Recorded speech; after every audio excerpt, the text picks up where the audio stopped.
Welcome to Telangana వెలుగు. నేను మీ రాజు. So Kaleshwaram పైన మొత్తానికి 3 సంవత్సరాల్లో గట్టి 2.5 సంవత్సరాల్లో గట్టి కూలేశ్వరం చేశారు. లక్షల కోట్లు వృధా చేశారు.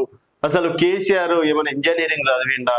ఎందుకు లేనిపోని విషయంలో వేలు పెట్టి ఈరోజు రైతులని కావచ్చు, తర్వాత కాళేశ్వరం విషయంలో ప్రభుత్వ డబ్బులని అవినీతిగా చేసి జేబులో పెట్టుకోవడానికి కమిషన్ల కోసం కాళేశ్వరం కట్టారని కాంగ్రెస్ పార్టీ నిన్న మొన్నటి వరకు ఈ రోజుకి కూడా విమర్శిస్తూనే ఉన్నారు. దానికి సంబంధించి హరీష్ రావు గారు కూడా పవర్ ప్రజెంటేషన్ ఇవ్వడం కావచ్చు, తర్వాత వారికి ధీటుగా ఉత్తమ్ కుమార్ రెడ్డి గారు చాలా సందర్భాల్లో పవర్ ప్రజెంటేషన్ ఇవ్వడం, రీసెంట్ గా చర్చలు వాదోపవాదాలు జరుగుతున్నాయి. ఇలాంటి సమయంలో ఈటెల రాజేందర్ గారు ప్రస్తుతం భారతీయ జనతా పార్టీ మల్కాజ్గిరి ఎంపీ, అలాగే బీజేపీలో కీలక నేత, రేపు బీసీ అభ్యర్థిగా ప్రకటిస్తే సీఎం అభ్యర్థి కూడా.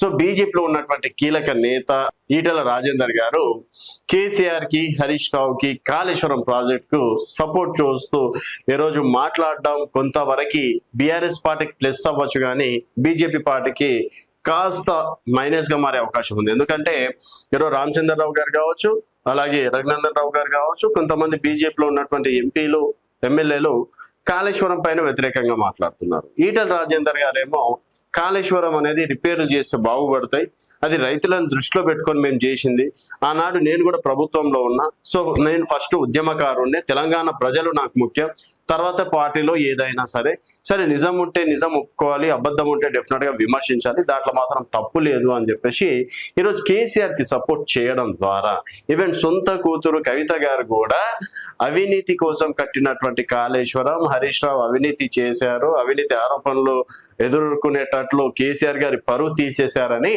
కవిత గారు విమర్శించినప్పటికీ ఈరోజు ఆనాడు టిఆర్ఎస్ పార్టీలో కీలకంగా ఉన్నటువంటి ఈటెల గారు ఈరోజు బీజేపీలోకి వచ్చినా కూడా కాళేశ్వరం పైన తన స్టాండ్ మాత్రం మారలేదు. స్టార్టింగ్ నుంచి కూడా తను అదే స్టాండ్ మెయింటైన్ చేసుకుంటూ వస్తుండు. సో ఆనాడు నేను ఆర్థిక మంత్రి ఉన్నా సరే, తర్వాత ఘోష్ కమిటీ కూడా ఈటెల గారిని విచారణ కూడా పిలవడం, తర్వాత ఆ రోజు నుంచి ఇప్పటి వరకు ఈటెల గారు ఒకటే మాట మీద ఉన్నారు. సో కాళేశ్వరంలో అవకతవకలు జరగలేదు. డెఫినెట్ గా కాళేశ్వరం అనేది రైతులను ఉద్దేశించి మేము కట్టిందే, రైతులకి డెఫినెట్ గా ఉపయోగపడుతుంది. ఈరోజు కాళేశ్వరం అంటే కేవలము ఈ కుంగిన 2 పిల్లర్లు కాదు, మల్లన్న సాగర్ కావచ్చు, ఈరోజు నిన్న నాగార్జున సాగర్ కి కూడా నీళ్లు విడుదల చేయడం అనేది జరిగింది. అవి కాళేశ్వరం నీళ్ళే కదా ఒక రకంగా. సో బ్యారేజ్లు, డ్యామ్లు అని ఈటెల రాజేందర్ గారు మాట్లాడుతున్నటువంటి మాటలు, మరి కేసీఆర్ కి ఈటెల రాజేందర్ గారు సపోర్ట్ చేయడం ఎంతవరకు కరెక్ట్? అండ్ కాళేశ్వరం ప్రాజెక్టు పైన నిజంగా అది కూలేశ్వరమా, లేకపోతే రైతులకు ఏమైనా ఉపయోగపడుతుందా?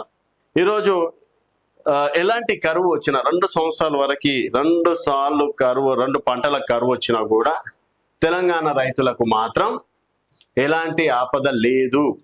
కాళేశ్వరం ఉన్నంత వరకు ఇప్పటికే కాళేశ్వరంలో ఫ్లోట్ పోతూనే ఉంది అని హరీష్ రావు గారు అంత క్లియారిటీగా చెప్పడం. మరి నిజంగా కాళేశ్వరం పైన మీ యొక్క అభిప్రాయాల కింద కామెంట్ రూపంలో తెలియజేయండి. చూస్తూనే ఉండండి తెలంగాణ వెలుగు.